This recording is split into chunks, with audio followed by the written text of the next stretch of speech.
அன்பான இறை மக்களே, உங்கள் அனைவரையும் நம் ஆண்டவராகிய இயேசு கிறிஸ்துவின் நாமத்தினால் வாழ்த்துகிறேன். புனித வியாழன் அன்று நம் ஆண்டவராகிய இயேசு கிறிஸ்து தன்னுடைய உடலையும் இரத்தத்தையும் நமக்கு உணவாக கொடுத்து நம்மை பாவத்திலிருந்து மீட்க நற்கருணையை ஏற்படுத்தி இருக்கிறார். தன்னையே நமக்காக பலியாக ஒப்பு கொடுத்த அந்த நற்கருணை ஆண்டவரை நாம் இப்பொழுது போற்றி புகழ்ந்து ஆராதிப்போம்.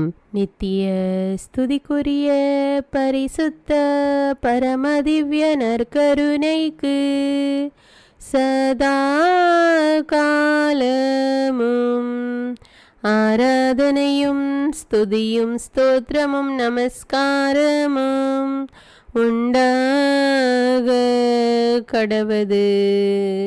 நித்திய ஸ்துதிக்குரிய பரிசுத்த பரமதிவ்ய நற்கருணைக்கு சதா காலமும் ஆராதனையும் ஸ்துதியும் ஸ்தோத்திரம் நமஸ்காரமும் உண்டாக கடவது. நித்திய ஸ்துதிக்குரிய பரிசுத்த பரமதிவ்ய நற்கருணைக்கு சதா காலமும் ஆராதனையும் ஸ்துதியும் ஸ்தோத்திரமும் நமஸ்காரமும் உண்டாக கடவது. புனித லூக்கா எழுதிய தூய நற்செய்தியிலிருந்து வாசகம். அதிகாரம் 22, இறை வார்த்தைகள் 15 முதல் 20. இயேசு சீடர்களை நோக்கி, நான் துன்பங்கள் படுமுன் உங்களோடு இந்த பாஸ்கா விருந்தை உண்பதற்கு மிக மிக ஆவலாயிருந்தேன். ஏனெனில் இறையாட்சியில் இது நிறைவேறும் வரை இதை நான் உண்ணமாட்டேன் என்று உங்களுக்கு சொல்கிறேன் என்றார். பின்பு அவர் கிண்ணத்தை எடுத்து கடவுளுக்கு நன்றி செலுத்தி அவர்களிடம், இதை பெற்று உங்களுக்குள்ளே பகிர்ந்து கொள்ளுங்கள். ஏனெனில் இது முதல் இறையாட்சி வரும் வரை திராட்சை பழ ரசத்தை குடிப்பதில்லை என நான் உங்களுக்கு சொல்கிறேன் என்றார். பின்பு அவர் அப்பத்தை எடுத்து கடவுளுக்கு நன்றி செலுத்தி அதை பிட்டு அவர்களுக்கு கொடுத்து, இது உங்களுக்காக கொடுக்கப்படும் எனது உடல், எனது நினைவாக இவ்வாறு செய்யுங்கள் என்றார். அப்படியே உணவு அருந்திய பின்பு அவர் கிண்ணத்தை எடுத்து, இந்த கிண்ணம் உங்களுக்காக சிந்தப்படுகிற எனது இரத்தத்தால் நிலைப்படுத்தப்படும் புதிய உடன்படிக்கை என்றார். இது கிறிஸ்துவின் நற்செய்தி. கிறிஸ்துவே உமக்கு புகழ். என்னை உணவாய் உண்டு வாழும் சகோதரமே, உங்களை விட்டு பிரிந்து செல்ல எனக்கு துணி அளவும் மனம் இல்லை. உங்கள் உயிரோடு உடலோடு உணர்வோடு ஒன்றித்து வாழ எனக்கு மிகவும் ஆசை. ஆனால் உங்களிடமிருந்தே எனக்கு சாவு வருவது உறுதி என நன்றாக புரிந்து கொண்டேன். இதுதான் வாழும் வரலாறு என நான் நன்றாக அறிவேன். உங்களோடு இன்று நான் இன்னொரு செயலை செய்ய போகின்றேன். இது இந்த சமூகத்தின் புதிய செயல் அன்று, வழக்கமான ஒன்றுதான். உங்களோடு நான் பந்தி அமரப் போகின்றேன். ஏற்கனவே பல பந்தி அமர்வுகளில் நான் பங்கேற்றுள்ளேன். ஒவ்வொரு பந்தி அமர்வும் என்னுள்ளே ஒவ்வொரு விதமான பாடத்தை கொடுத்தது. ஒவ்வொரு நிகழ்வும் எனக்கு ஒரு புதிய அனுபவமானது. எனது பெரும்பாலான பந்தி அமர்வுகள் பாமர மக்களோடு தான் நிகழ்ந்தது. அதனில் சிலவற்றை இந்நேரத்தில் உங்களுக்கு குறிப்பிட்டு காட்ட விரும்புகின்றேன். கலிலேயாவில் உள்ள கானா ஊரில் திருமணம் ஒன்று நடைபெற்றது. அது ஏழை வீட்டு திருமணம். விருந்தின் போது ஒரு சிக்கல். அதுவரை பரிமாறப்பட்ட ரசம் தீர்ந்து விட்டது. மணவீட்டார் அங்கலாய்த்து நின்றனர். அடுத்தவர் மீதான அக்கறையை எங்கும் எப்போதும் வெளிப்படுத்த வேண்டும் என்ற பாடத்தை அந்த திருமண விருந்து எனக்கு கற்றுத்தந்தது. சுங்கச்சாவடியில் வரி வசூலித்து கொண்டிருந்த மத்தேயுவை என் பணிக்காக அழைத்தது மட்டுமன்றி அவரது வீட்டுக்கு சென்று விருந்து உண்டேன். அதனில் சீடர்களும் பங்கேற்றனர். அப்பந்தியில் பரிசேயரால் பாவிகள் என கருதப்பட்டோர், வரி தண்டுவோர் என பலரும் பங்கேற்றனர். ஒதுக்கப்பட்டவர்களோடு உட்கார்ந்து சாப்பிடுவதை கண்ட பரிசேயர் எனது செயலை கேள்விக்குட்படுத்தினர். ஒரு நாள் திபேரிய கடல் அருகே இன்னொரு விருந்து நடைபெற்றது. அது முற்றிலும் எதிர்பாராதது. நான் அப்பகுதியில் இருந்ததை கேள்வியுற்று மக்கள் பெருந்திரளாக அங்கு வந்து சேர்ந்தனர். அவர்கள் என்னோடு நீண்ட நேரம் செலவிட்டனர். அந்நேரத்தில் அங்கு அமர்ந்திருந்த அத்தனை பேருக்கும் உணவு கொடுக்க சீடர்களிடம் சொன்னேன். எப்படி கொடுப்பது? எவ்வளவு பணத்துக்கு உணவு வாங்குவது? அவ்வாறு வாங்கினாலும் போதுமா என்ற கேள்விகள் அவர்களுள் எழுந்தன. பகிரும் பண்பிருந்தால் பற்றாக்குறை என்ற சொல்லுக்கே இடமில்லை என்ற சிந்தனைக்கு உயிரூட்ட ஒரு ஏழை சிறுவன் தன்னிடமிருந்த உணவை கொடுத்தான். எல்லோரும் வயிறார உண்ண இந்த சிறுவனின் பகிர்வு தூண்டுகோலானது. அடுத்திருப்போரின் அடிப்படை உரிமைகளை நிறைவேற்றும் அக்கறை உணர்வை எனது சீடர்களும் சூழ இருந்த எல்லோருக்கும் கற்றுக் கொடுக்கும் வாய்ப்பாக்கினேன். சக்கேயு என்பவரை பற்றி கேள்விப்பட்டிருப்பீர்கள். வரி வசூலிப்போரின் தலைமை பொறுப்பில் இருந்தார். அவரிடம் எக்கச்சக்கமாக செல்வம் சேர்ந்திருந்தது. அவர் என்னை பற்றி அறிந்திருக்கிறார். நேரடியாக என்னை பார்க்க தன்னுள் ஆசை கொண்டிருந்தார். எரிகோ நகர் வழியே நான் வருகின்ற தகவல் அறிந்து வழியோரம் நின்ற ஒரு முசுக்கட்டை மரத்தின் மீது ஏறி காத்திருந்தார். தவறிழைத்தாலும் திருந்த வேண்டும், நன்மை புரிய வேண்டுமென்ற ஒருவித ஆர்வம் அவருள் இருந்ததை உணர்ந்தேன். அவர் ஏறி அமர்ந்திருந்த மரத்தின் அடியில் நின்று அவரை அழைத்தேன். என்ன உற்சாகம்! வேகமாக இறங்கி வந்தார். அன்று அவரது வீட்டில் நான் தங்க வேண்டும் என்று எனது விருப்பத்தை வெளிப்படுத்தினேன். ரொம்பவே சந்தோஷப்பட்டார். என்னை வீட்டிற்கு கூட்டி சென்றார். நல்ல விருந்து கொடுத்தார். அந்த விருந்து அவரது பழைய வாழ்வை மாற்றும் விருந்தானது. அவரது அதிகார போதையில் இருந்து விடுபட்டு அதற்கான பரிகாரம் தேடிக்கொள்ளும் வாய்ப்பாக மாற்றிக்கொண்டார். அந்த விருந்தின் போதும் பலர் முணுமுணுத்து கொண்டிருந்ததை என்னால் பார்க்க முடிந்தது. பெத்தானியாவில் வாழ்ந்த சீமோன் என்பவரது இல்லத்தில் விருந்துக்காக அழைக்கப்பட்டேன்.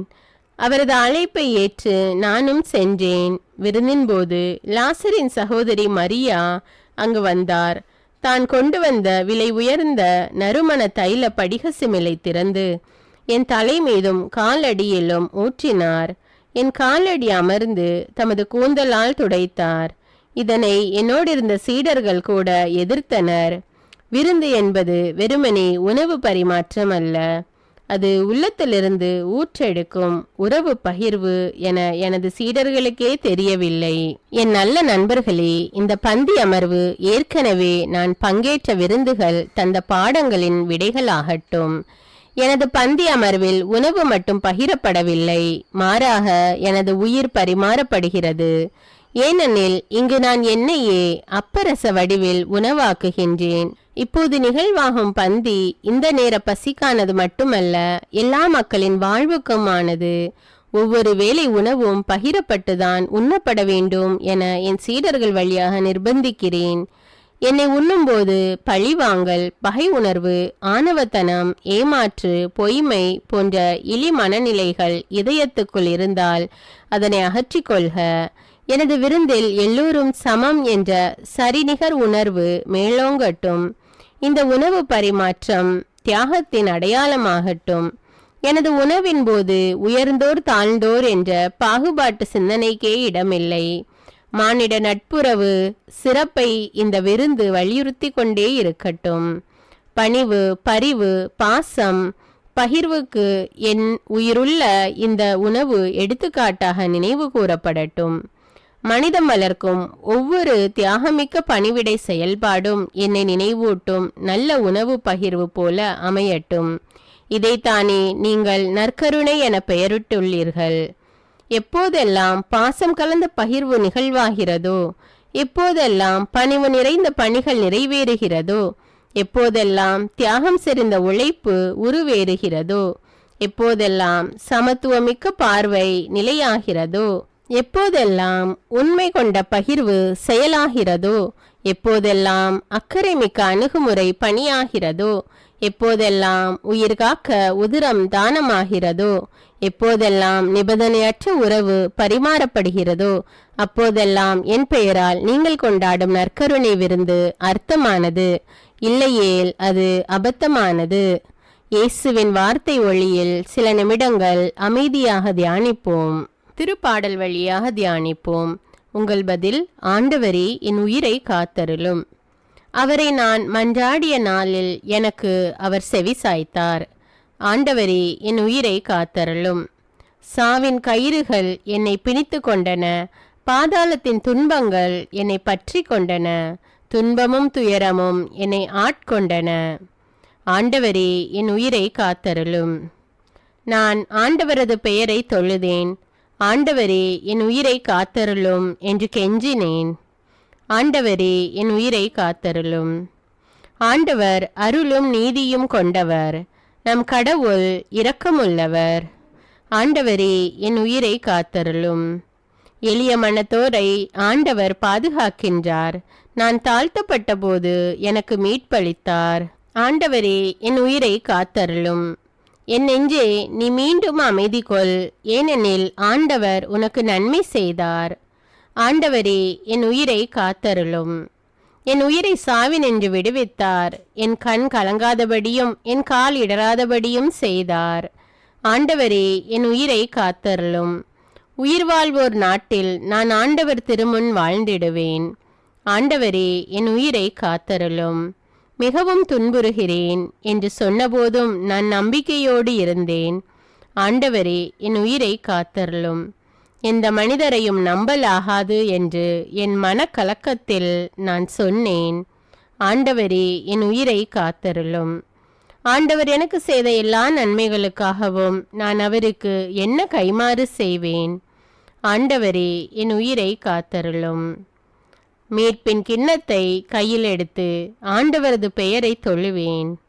ஆண்டவரே, என் உயிரை காத்தருளும். இதோ ஆண்டவருடைய மக்கள் அனைவரின் முன்னிலையில் அவருக்கு என் பொருத்தனைகளை நிறைவேற்றுவேன். ஆண்டவரே, என் உயிரை காத்தருளும். ஆண்டவர் தம் அன்பர்களின் சாவு அவரது பார்வையில் மிக மதிப்புக்குரியது. ஆண்டவரே, என் உயிரை காத்தருளும். ஆண்டவரே, நான் உண்மையாகவே உம் ஊழியன். நான் உம் பணியால் உம் அடியாளின் மகன். என் கட்டுகளை நீர் அவிழ்த்து விட்டீர். ஆண்டவரே, என் உயிரை காத்தருளும். நான் உமக்கு நன்றி பலி செலுத்துவேன். ஆண்டவராகிய உம் பெயரை தொழுவேன். ஆண்டவரே, என் உயிரை காத்தருளும். இப்பொழுதே உம் மக்கள் அனைவரின் முன்னிலையில் ஆண்டவரே, உமக்கு என் பொருத்தனைகளை நிறைவேற்றுவேன். ஆண்டவரே, என் உயிரை காத்தருளும். உமது இல்லத்தின் முற்றங்களில் எருசலேமின் நடுவில் ஆண்டவரே, உமக்கு என் பொருத்தனைகளை நிறைவேற்றுவேன். அல்லேலூயா. ஆண்டவரே, என் உயிரை காத்தருளும். உயிர் வாழும் உணவாக உம்மையே தந்த நல்ல இயேசுவே, நீர் ஏற்படுத்திய நற்கருணை விருந்து உண்மையிலேயே ஆழமான அர்த்தங்களை கொண்டுள்ளது. அது மாபெரும் விடுதலை வாழ்வுக்கான செயல்பாடு. நல்ல மன உணர்வுகளை வளர்க்கவும் உயர்ந்த மனநிலைகளோடு வாழவும் தூண்டுகின்றது. நான் என்னோடு வாழ்கின்ற ஒவ்வொருவரையும் மதிப்போடும் சமத்துவத்தோடும் மாண்போடும் நினைத்து தோழமை உணர்வோடு வாழ வழிகாட்டுகின்றது. உமது நற்கருணை விருந்தினில் பங்கேற்கும் தகுதியான மனநிலையை கூட நீர் சுட்டி காட்டினீர். நெஞ்சில் வஞ்சக உணர்வோடு உணவில் பங்கேற்ற யூதாஸ் இஸ்காரியோத்தின் பாதக செயலையும் நீர் அந்த விருந்தின் போது குறிப்பிட்டீர். அவன் பிறவாதிருந்தாலே நலம் என்று கூட வருத்தப்பட்டீர். அந்த யூதாஸ் போலத்தானே நானும் எனது வாழ்வும் உமோடு ஒன்றித்திருப்பது போல இருப்பேன். ஆனால் என்னுள் உடனிருந்தே குளிப்பறிக்கும் இழி மனநிலை. உமது விருந்து பாசத்தின் பகிர்வு என அறிந்தும் பலரோடு பகை உணர்வு வளர்த்து கொண்டு ஏதும் அறியாதது போல பாசாங்கு காட்டி நற்கருணை விருந்தில் பங்கேற்றுள்ளேன். திருப்பலிக்கு திரு வழிபாட்டிற்கு நானும் வந்துள்ளேன் என காட்டிக்கொள்வதற்காகவே சில நேரங்களில் நற்கருணை பெற்றுள்ளேன். பாஸ்கா உணவை உண்ண நீர் உமது சீடர்களோடு எவ்வளவு முன் தயாரிப்பு செய்தீர். ஆனால் எந்த தயாரிப்பும் இல்லாமல் ஏனோதானோ என்றும் பந்தாத்தனத்தோடும் உமது விருந்தில் பங்கெடுத்த பொழுதுகளை நினைத்து வருந்துகின்றேன். நற்கருணை விருந்தில் கலந்து கொள்ளும் நான் உம்மை போன்று நலிந்தவருக்கு உதவும் நற்பணியில் ஈடுபட மறந்திருக்கிறேன். நற்கருணை கொண்டாட்ட திருநிகழ்வை பொழுதுபோக்காக வாடிக்கை செயலாக கருதி வெறுமனே கடமைக்காக கலந்து கொண்டு சென்ற நாட்கள் பல உண்டு. பகிரப்படாத செல்வம் பாவமானது என்ற தூய பெசிலின் பகிரங்கமான குற்றச்சாட்டை நான் அறிவேன். எதையும் பகிராமல் ஏழையரை பற்றி அக்கறை கொள்ளாமல் எது எங்கு நடந்தால் எனக்கென்ன என்ற உணர்வற்ற மனப்பாங்குடன் விருந்தில் பங்கேற்றது பெரும் பாவம் என புரிந்து கொண்டேன்.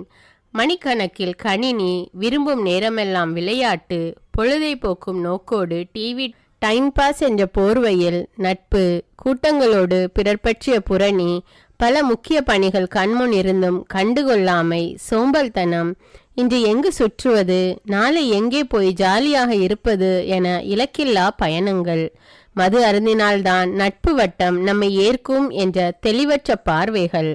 இது மட்டுமா, என்னை சூழ வாழும் ஒரு சிலர் பங்கில் சமூகத்தில் தெரு வீதிகளில் ஒருங்கிணைந்து திட்டமிட்டு ஏதேனும் நல்லவை செய்தால் பொறாமை நிறைந்த எனது கேலி கிண்டல்கள், பழிப்புகள் என என்னவெல்லாமோ அநியாயங்கள் செய்துவிட்டு அழகான உடை உடுத்தி அற்புதமாக பேசி உமது தியாக விருந்தில் பங்கேற்றது அராஜகமிக்க அரக்கத்தனம் என மனதார உணர்கிறேன்.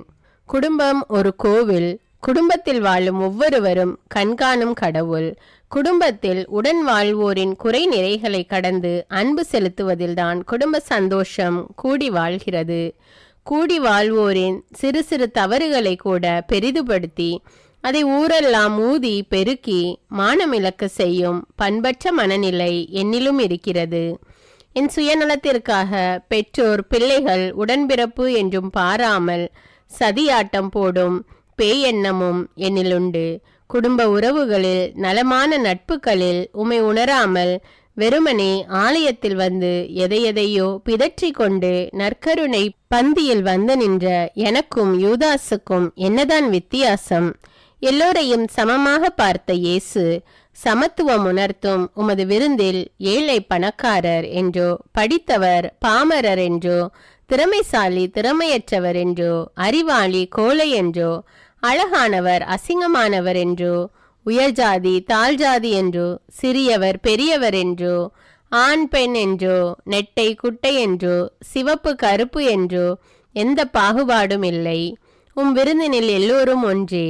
என் அன்றாட வாழ்வில் இந்த பாகுபாடுகளை மையப்படுத்திய எனது பல செயல்பாடுகளை அமைத்திருக்கின்றேன்.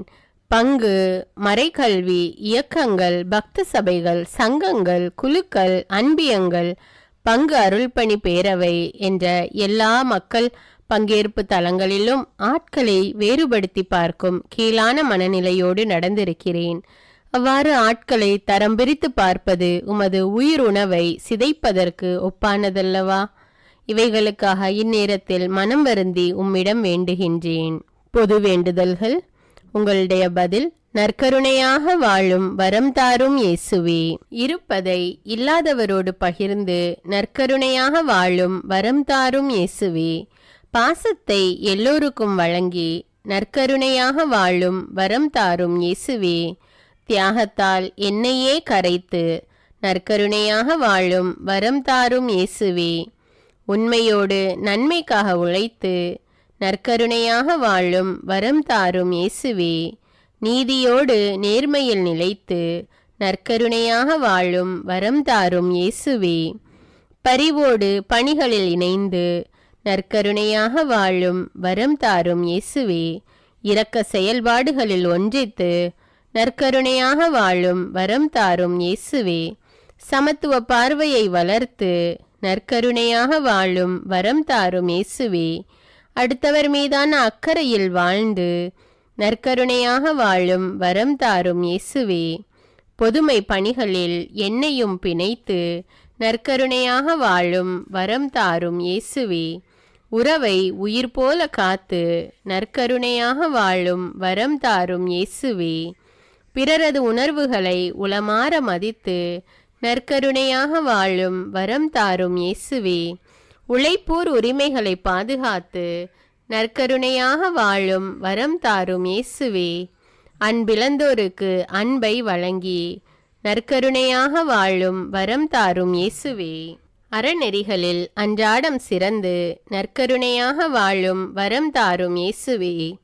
ஆறுதலான வார்த்தைகளால் பிறரை அரவணைத்து நற்கருணையாக வாழும் வரம் தாரும் இயேசுவே.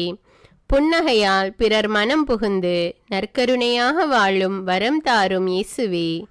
என்னை இழப்பதால் பிறருக்கு வாழ்வு கொடுத்து நற்கருணையாக வாழும் வரம் தாரும் இயேசுவே. இரத்த தானம், கண் தானம், உறுப்பு தானங்களால் நற்கருணையாக வாழும் வரம் தாரும் இயேசுவே. எதையும் மிகுந்த ஈடுபாட்டுடன் செய்து நற்கருணையாக வாழும் வரம் தாரும் இயேசுவே. 2000 ஆண்டுகளுக்கு பின்னும் உயிர் பிரசன்னமாக எம்மோடு வாழும் இயேசுவே, உம்மை எங்களுக்கு தந்ததால் நாங்கள் உமது உள்ளத்தை பெற்றுள்ளோம். சமூக வாழ்வில் நீர் எவ்வாறு சிந்திப்பீர், செயலாற்றுவீர் என்பதை எம் உள்ளங்கள் தெளிவுற உணர்ந்து உறுதிப்பாட்டுடன் வாழ செய்யும். ஒவ்வொருவரிலும் உயிர் வாழும் உம்மை கண்டு உறவோடு வாழும் உயர்ந்த பார்வையை தாரும். உமது உயிரினை உட்கொள்ளும் நாங்கள் உம்மை போன்று எம்மையும் எம்மிடம் இருப்பதையும் உள்ளன்போடு பகிர்ந்து வாழும் பாச உணர்வை தாரும். இதனால் நாங்கள் ஒவ்வொருவரும் நடமாடும் நற்கருணையாக நாளும் வாழ வரம் தாரும். ஆமீன். நித்திய ஸ்துதிக்குரிய பரிசுத்த பரமதிவ்ய நற்கருணைக்கு சதா காலமும் ஆராதனையும் ஸ்துதியும் ஸ்தோத்திரமும் நமஸ்காரமும் உண்டாக கடவது. நித்திய ஸ்துதிக்குரிய பரிசுத்த பரமதிவ்ய நற்கருணைக்கு சதா காலமும் ஆராதனையும் ஸ்துதியும் ஸ்தோத்திரம் நமஸ்காரமும் உண்டாக கடவது. நித்திய ஸ்துதிக்குரிய பரிசுத்த பரமதிவ்ய நற்கருணைக்கு சதா காலமும் ஆராதனையும் ஸ்துதியும் ஸ்தோத்திரமும் நமஸ்காரமும் உண்டாக கடவது. அன்பான இறைமக்களே, நற்கருணை ஆகினேன் என்ற தலைப்பில் இன்று நாம் நற்கருணை ஆராதனையை தியானித்து ஜெபித்திருக்கிறோம்.